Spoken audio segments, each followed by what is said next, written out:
Ricardo Cepeda, pansamantala lang palang nakalaya. Alamin ang buong detalye.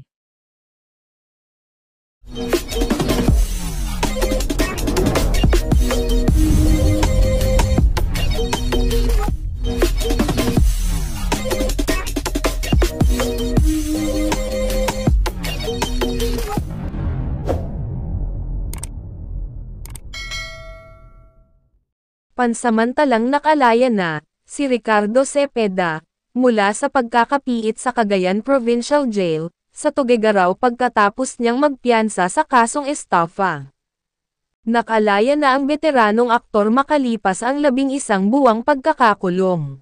Sinampahan ng kasong syndicated estafa, si Ricardo, matapos masangkot ang kanyang pangalan, sa isang ng investment scheme.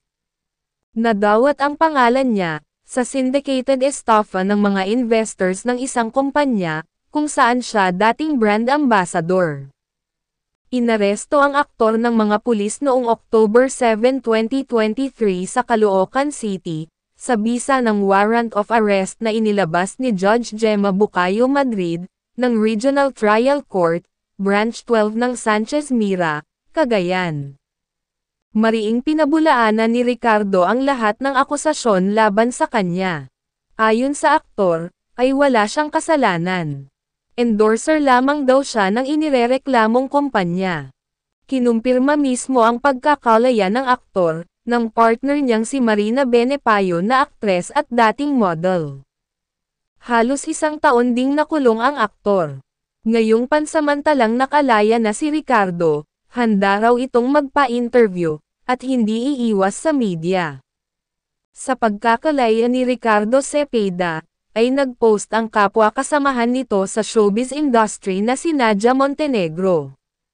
Ayon sa post ni Nadia, "Finally, an innocent man is free. Praise you Lord." Laya na si Ricardo Cepeda. Ang tagal niyang nakulong kahit inosente naman pala siya. "We are excited to see you back on screen Mr. Ricardo Cepeda." Ibinahagi ito ng aktres na si Nadia Montenegro, sa IG post niya, na finally after almost 1 year ng pagkakakulong, ay makakalaya na ang kaibigan niyang si Ricardo Cepeda.